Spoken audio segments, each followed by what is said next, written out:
what is meant by fluid అనేది చూద్దాం. So fluid is the air, the thing which doesn't resist distortion and attempt to change the shape of mass until the shear stress disappears. So we can say like for a fluid, every time the shear stress will be acting until it reaches an equilibrium. Okay, so till it reaches the shape of the container, or the lateral displacement of the material is relative to the another layer. It's called shear stress. Okay, so shear stress to fluid. Fluid is which doesn't resist distortion, and shear stress will be continuously acting until an equilibrium position is reached. I mean, equilibrium state is reached. Say the shape of the container, and lateral displacement of the material relative to the another layer is called as shear stress. Okay, so force per unit area is shear. Now let me tell you a small thing. Pressure and shear stress, this is a scalar and this is a vector. Sorry, this is a tensor. Remember this thing. We'll come to this point later, but this point is asked in many interviews, before and after, as well as I attended a recent interview for this immersion pipeline. So sorry, IIT Gandhinagar, they asked me about this in the interview. This point is very important. So now coming to the fluid, there is two types. One is based on the density, one is compressible and the another one is incompressible. Okay, so you know that. And the property of the fluid which offers resistance to the flow is called the viscosity. Now okay, so Newton's law of viscosity is this: tau equal to mu du by dy minus, and this is called the velocity gradient. Okay, whichever the fluid which obeys this law is called the Newtonian fluid. Okay, till here any doubts is there, you can please raise your voice, or else we can continue. Okay, so now mainly the fluid mechanics is divided into three parts, I mean two parts. We can say three parts. Okay, so one is fluid mechanics. Fluid mechanics is divided into fluid statics, dynamics, and kinematics. So at this, fluid is at rest.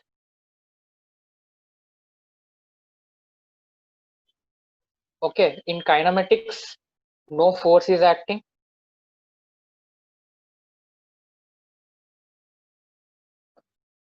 I mean, we can say like it's a constant velocity.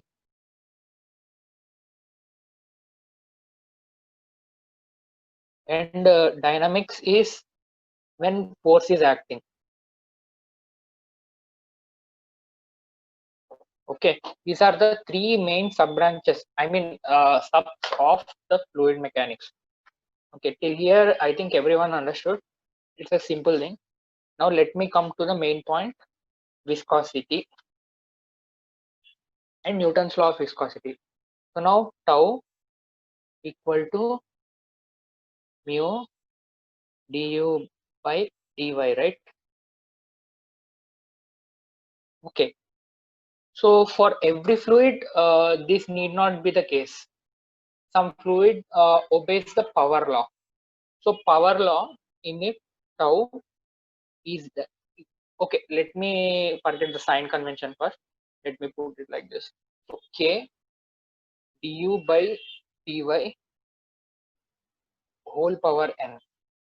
So whatever the fluid whatever it follows is called the Ostwald. This is called Ostwald Powers law.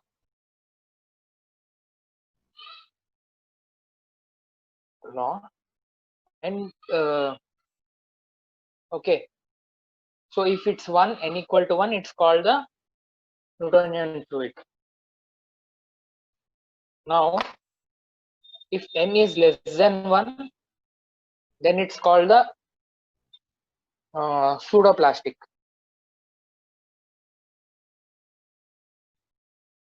Plastic. And if n is greater than 1, it's dilatant. Okay. One more category is there, that is called Bingham plastic. We can write for Bingham plastic is tau equal to tau naught to mu du by dx. So if it's following, it's called Bingham plastic. Okay, till here any doubts is there, you can ask me. And after that, I will show the graphs how it will come for each and every fluid. So when Ostwald Power's law, n equal to 1, we can say it like Newtonian fluid. N is less than 1, it's called pseudoplastic. N greater than 1, it's dilatant. And in a special case is called Bingham plastic when tau equal to tau naught mu plus mu du by dx. Yeah, okay. So the examples for the dilatant fluid, we can call it like, okay, so Newtonian fluid, best example is water. Bingham plastic, best example is our toothpaste. Dilatant fluid, we can take it like the condensed gases. I mean like ammonia and something. And what is called pseudoplastic. Pseudoplastic, we can take it like polyvinyl chloride in the liquid state. So the polymers which will be becoming, I mean, thermoplastics. Thermoplastics are a good example for pseudoplastic. I mean pseudoplastic fluids. Okay. So let me show you the graph.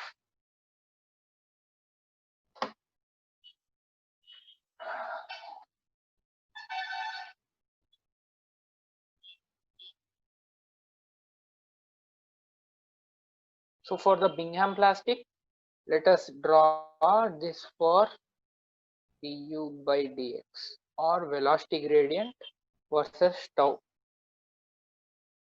This is for Bingham plastic, tau naught mu, slope is mu. This is Bingham plastic.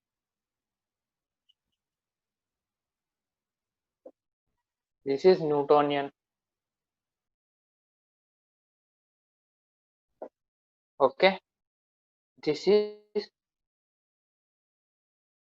pseudoplastic.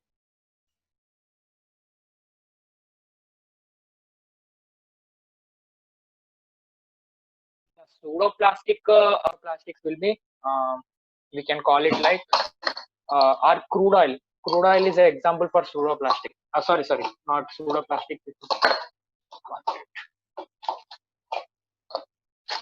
This is not pseudoplastic. This is pseudoplastic. This is dilatant. For dilatant, this is our crude oil is a good example. For pseudoplastic, plastic. Okay. So this is with the constant temperature, and yeah.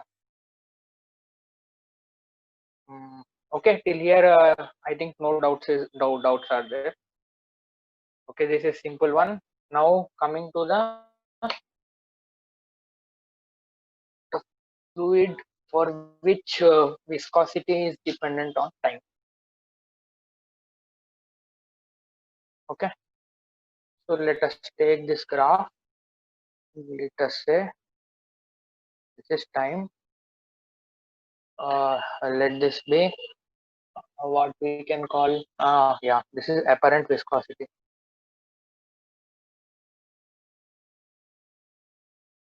Yeah, one more thing, apparent viscosity at a time, at a point we can call it like tau by du by dx at that point. This is called apparent viscosity. This ratio is called apparent viscosity. Please remember this point. This will be very useful in other things. I mean, many problems. We can call for power law of fluid. We can call it like du by dx n minus 1. This is called apparent viscosity. Okay, right.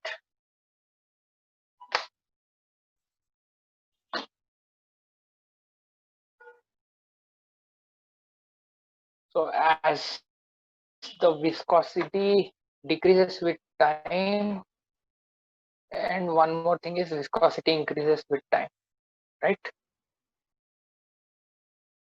Okay. One.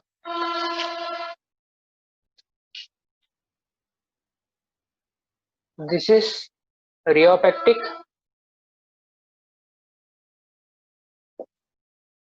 This is thexotropic. Okay, so simple logic is after R, PQRST. Rheopectic will come first and RST, thexotropic, will come afterwards. So that's the logic for remembering this curve. These are the fluids which are dependent on the time. So as the time increases, the viscosity, if it will increase, then it is called the rheopectic fluid, and this is the thexotropic fluid. I really don't know the examples of it, but as far as I know, uh, some some fluids, such as if we, some operations are there, such as for the distillation, we need to heat the liquid, and as the time increases or something increases, so it will cool down. So at that time the viscosity change takes place, and so that time we can, the density changes and all, and the state changes will be there, and then we can classify into this rheopectic and thexotropic. Okay. So one more is there.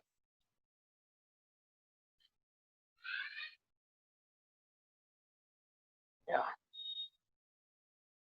So apparent viscosity, as I said, that will be the same. Apparent viscosity.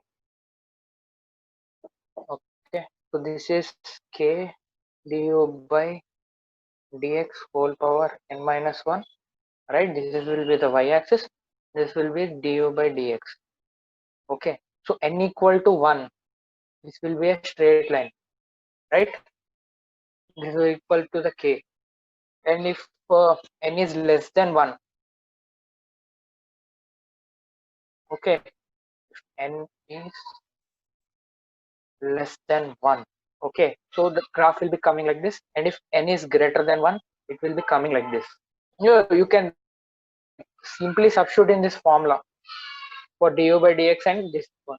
Okay, so you will get the graph like this, and we can call it like, this is what I forgot.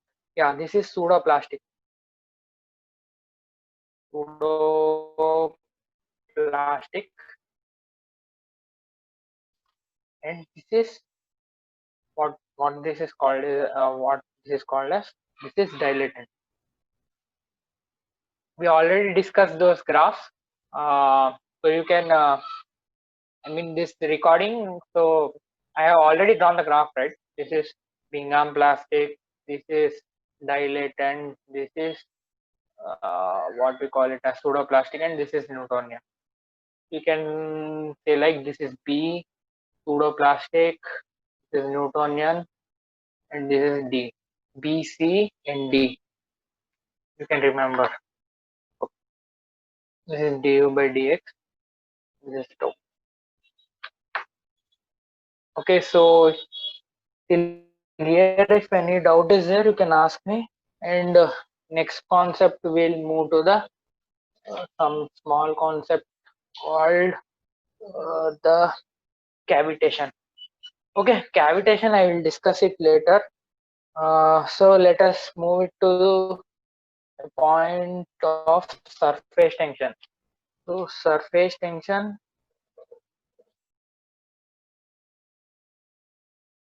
So what is surface tension? Say this is a fluid surface, and here a force is acting on this molecule downwards to the downwards along this line, right? Uh, so the force acting per unit length of a surface is called the surface tension,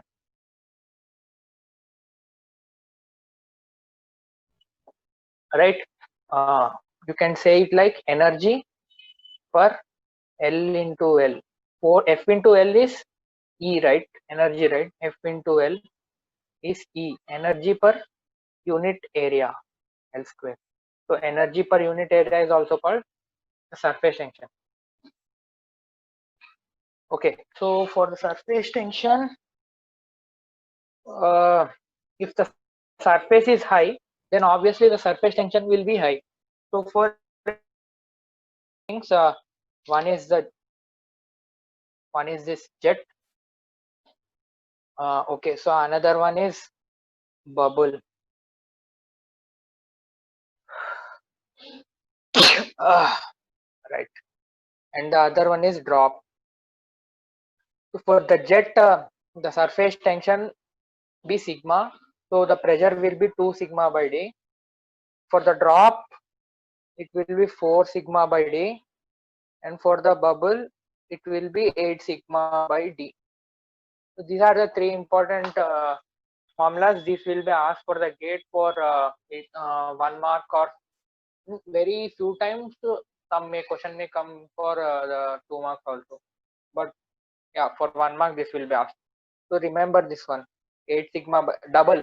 Everything will be double as the surface increases. So jet is not a hollow jet. We can take for like a cooler or else or a pipe, spray something or something, that's called a jet. So it's not hollow. And drop is next double of it, and the bubble is double of it. Okay, so this is about surface tension, and we can say like a capillary rise is due to the surface tension. So we can for this, let theta be the contact angle. Yeah, here I need to tell you one thing. One is lower meniscus and the other one is upper meniscus. So this is called the lower meniscus. Lower meniscus. So this will be arise when the adhesive force. Now what is meant by adhesive force is the force between the two surface areas.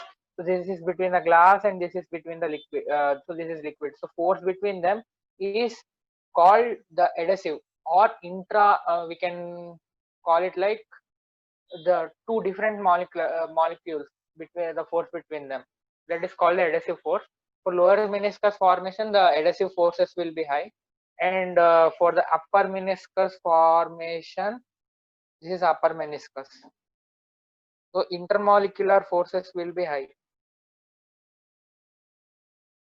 This is theta. This is theta. So that is called, this is adhesive, and this is intermolecular forces if it's high. I mean intermolecular forces is the force between the molecules of same type, right? So intermolecular forces, if it's high, then it is cohesive force between the molecules. Of if different type, then it's adhesive. So it's, I think it's clear. So this is the meniscus, and this is the contact angle theta, and we can say the capillary rises are capillary rise. I mean the height to which its rise will take place is 4 sigma cos theta by rho g d. D is diameter of the pipe. This will be the rise. Remember this formula. This is for capillary rise. Okay. Okay. So till here, if any doubts is there, you can ask me. So you can on your mic and you can ask me. Okay. So next, we'll come to the point that mu increases as temperature increases for gases,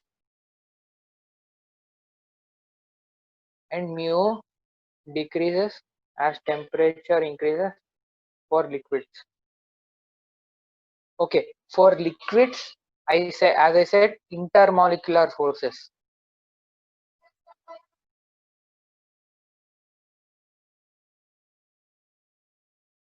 And for gases, intermolecular forces will be there, but collision will be dominating. Will dominate. Okay, so coming to the liquids, since the intermolecular forces is high, as the temperature increases, what will happen is the force between the molecule decreases, right?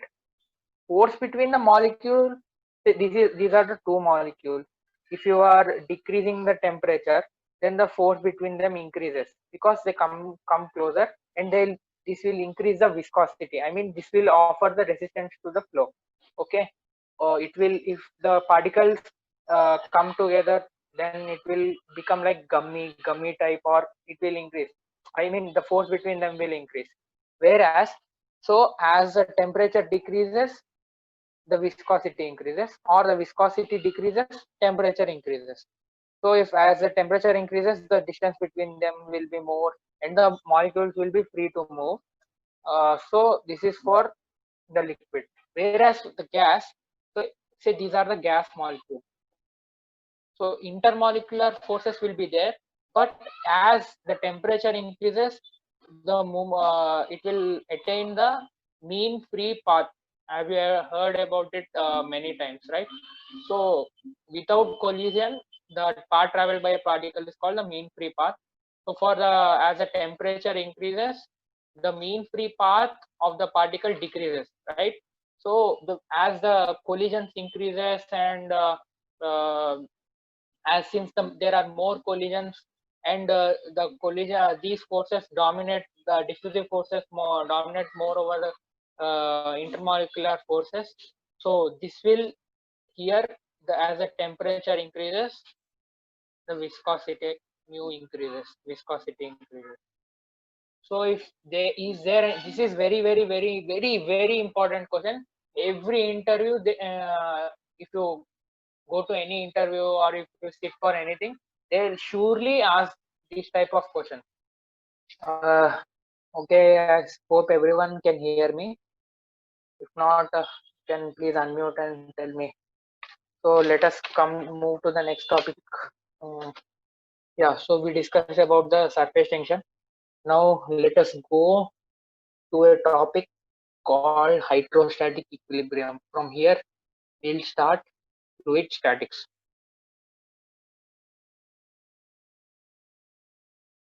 In this, about this Archimedes principle, and what hydrostatic equilibrium and barometric equation, uh, and buoyant force, etc., etc. So please listen to this topic carefully. This is very easy topic, and you can understand it very well. You will complete it within 10 to 15 minutes.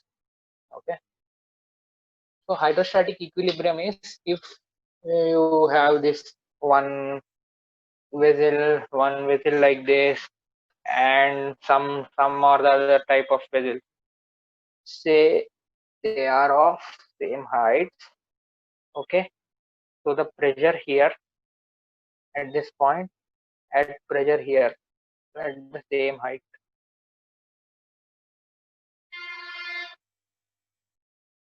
these both will be equal. Okay, this is called the hydrostatic equilibrium.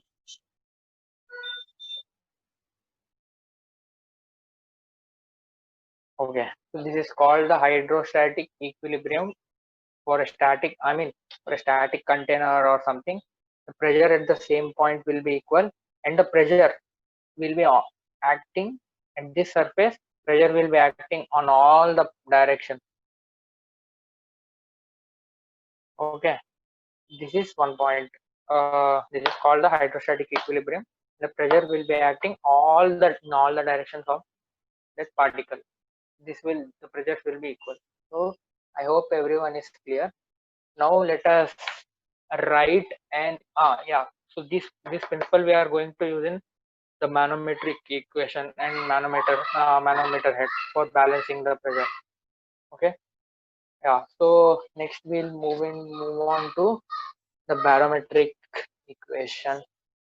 So let me consider this point container like this. Okay, from the bottom I am measuring a point. Okay, this is at Z, this is TZ. Here's a P and here's a P plus dP. Okay, P plus dP will be acting on this surface, P will be acting on this surface, and here weight will be there, weight of fluid. Okay, so at force balance here, we can have a cross-sectional area be P plus dB into A. Weight will be acting downwards minus rho G dx into A. This will be the weight plus hmm, so that is equal to upward direction P into A. Okay, so P into A will be gone. dP minus rho G dz dz equal to 0. Oh, sorry, plus plus. Because this is, weight is in this direction, pressure in this direction.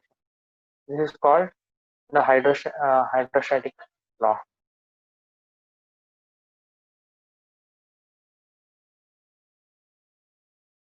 Okay. Remember, Z we are calculating this Z equal to 0 and Z equal to Z. We are calculating from downwards. Okay. We calculate from upwards, this will become minus Z. If we calculate from above, this will become minus. Okay. So the sign convention will take care based on the Z1 and Z2. Say for example, okay, you understood the through this equation, right? So if there any doubt, you can ask me, and next I'll move on to the parametric equation.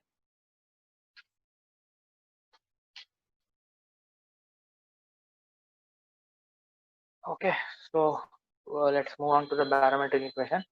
This is Z equal to 0, P equal to P atmosphere or here. Okay, after going to a height Z from here, Z equal to Z, P equal to P. Know that P equal to rho MW RT.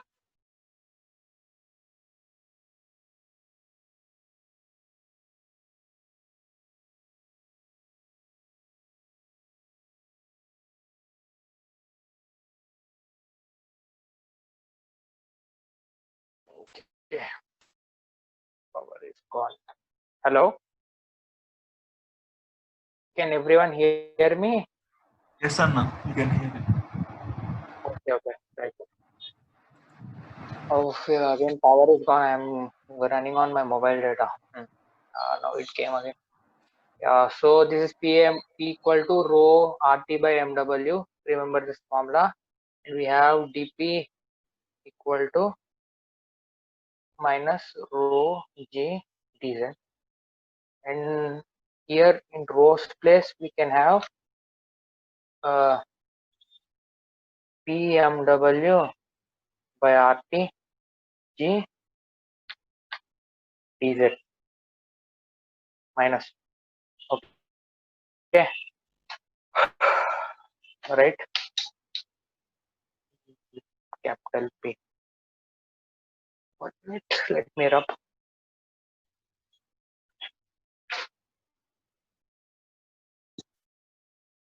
EMW by RT to J dz equal to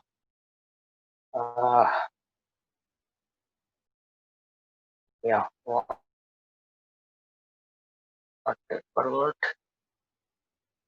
EMW by RT 1 minute. So G dz equal to P.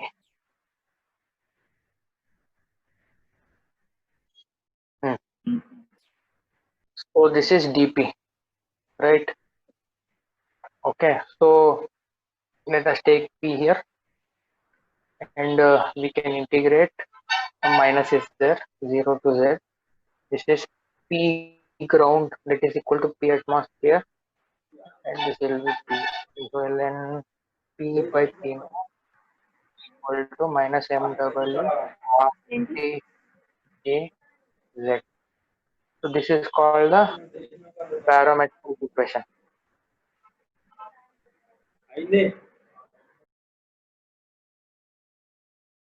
Okay, we can say like p equal to p naught e power minus mw by rt j z. Okay, it's called the barometric equation. Next, we are going to move for the manometers. Till here, if any doubt is there, they can unmute and ask me. Right?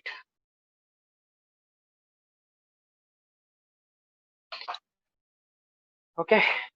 So let us hope everyone is clear. So let me move for the manometers. So manometer. So manometer doesn't measure a absolute pressure.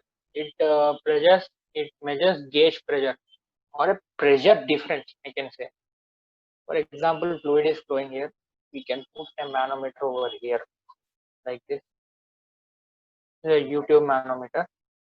After explaining U-tube manometer, I will explain about the inclined tube U-tube manometer. Okay, so the here say pressure will be P1, here will be P2. Okay, so what a manometer does is it measures the difference between the, this is a fluid is flowing in the pipe like this. So it measures the difference between the two. P1 minus P2 we can get by the manometer. Okay, so let us, as I said, the hydrostatic equilibrium, we can say that point, so this point be A, this point be B. At the point B, the both the pressures will be equal. I mean, the point pressure at this point and this point will be equal. So this is called the hydrostatic equilibrium law, as I discussed earlier. Okay, we can say like P1, let the density of the liquid be rho L, something you can say. This is, we can call it like rho m.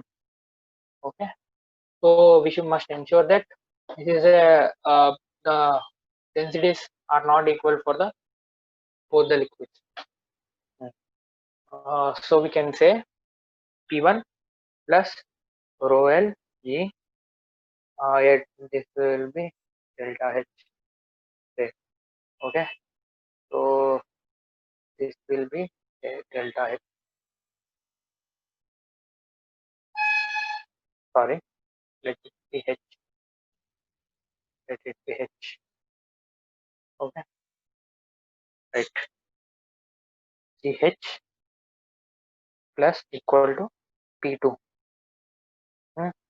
Yeah, here you can ask, get the doubt, these what happened to these areas, because you are considering for that area. You can see here will be rho L G, this height say P or not P, let us say M is M, say this height, and rho L G M, this height M. These, both the pressures will cancel out each other, I'm not considering that pressure. We can say like rho LGM here and rho LGM, both of them here. Here also rho LGM. This will be M. Okay, let me write and for your better understanding, and you can see like this. Okay, this is M plus rho M G H. Okay, so this will be gone. P1 minus P2 equal to rho M minus rho L G H. This is called the YouTube manometer increases. Okay, up till here, any doubt is there? You can unmute and ask me. Yeah, so let me move on to the next topic.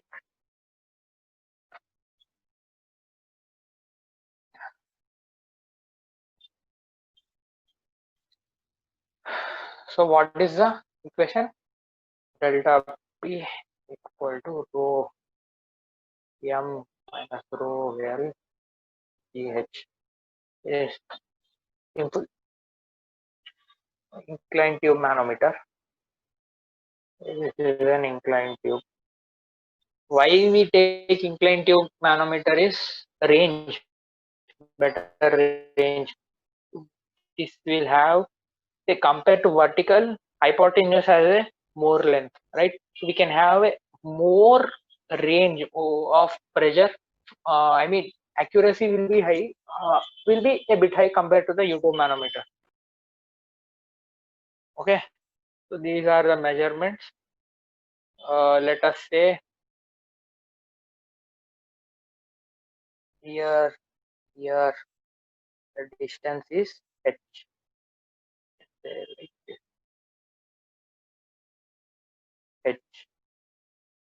h. Okay, so this reading will be r, h equal to r sine theta. Okay, simply we know that in the previous equation rho g h rho L minus rho M G H equal to delta P H. In the place of H, we can replace it with R sin theta. Okay, so this becomes our equation for the inclined tube manometer, and then this is the fluid. Till here, any doubts? You can unmute and ask me.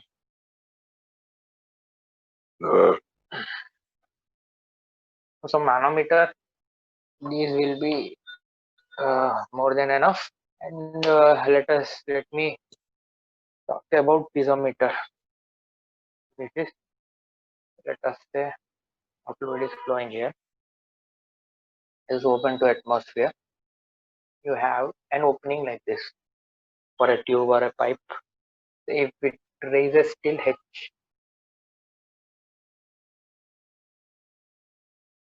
the atmosphere, if the fluid raises till height H, so we can take it like rho GH plus P atmosphere. Here we need to measure the P equal to P. So this is the piezometer head, piezometric head. Okay. One more thing to be take. Yeah, based on this piezometer head, we can have the pitot tube. Here also we can have. So at P1 this is a point and P2 this is a point. We can have difference between both of them. So if it height H. Okay. So I will explain about pitot tube later.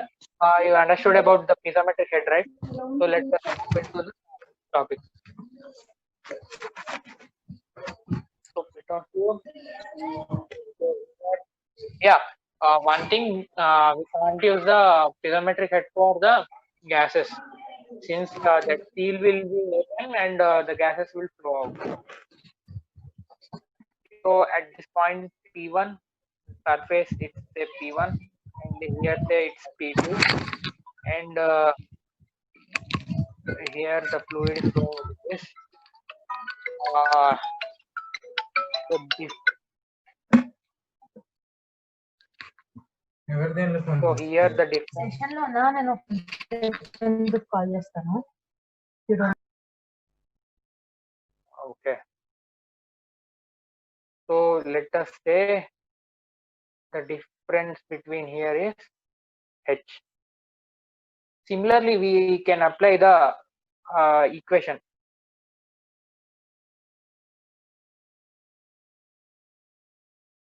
Fluid statics, almost all is over. I think everything is over in this fluid statics. If any doubt is there, you can ask me. And one more thing is dilatant. Dilatant fluid is shear thickening. Since the curve will be upwards, and the pseudoplastic will be shear thinning fluid. Okay. Yes. Okay, up till here, any doubts? Okay, so I assume no doubt is there. Okay, so let me go to a small topic called the centrifuge. Okay, so centrifuge, let us consider this. Here it's rotating with the velocity omega. This is the axis. Okay, at a distance r, we are considering a layer, a circular, I mean cylindrical layer r. Okay, so what is the centrifugal force acting on this layer is rho. This is say small r, and the length bl. Okay, here also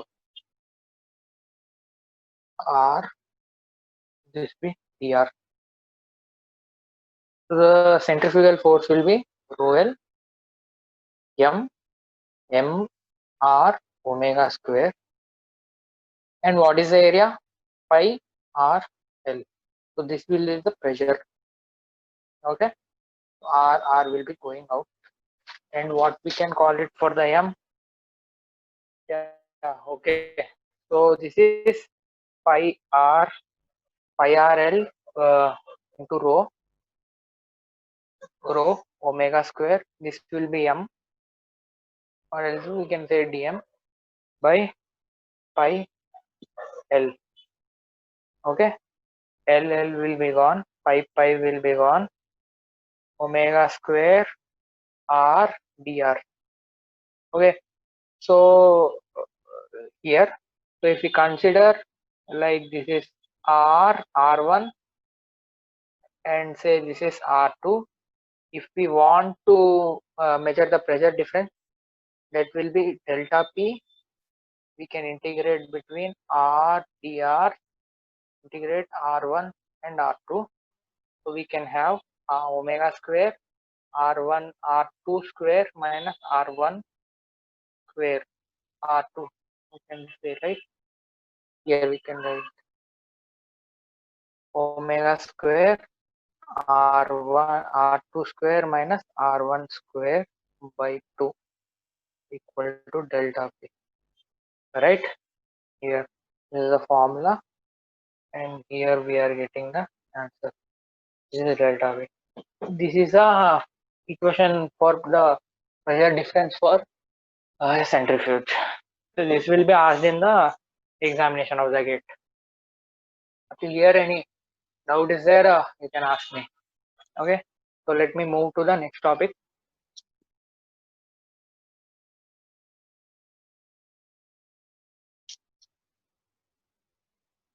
Okay, so so let us move to the fluid. So fluid statics is over.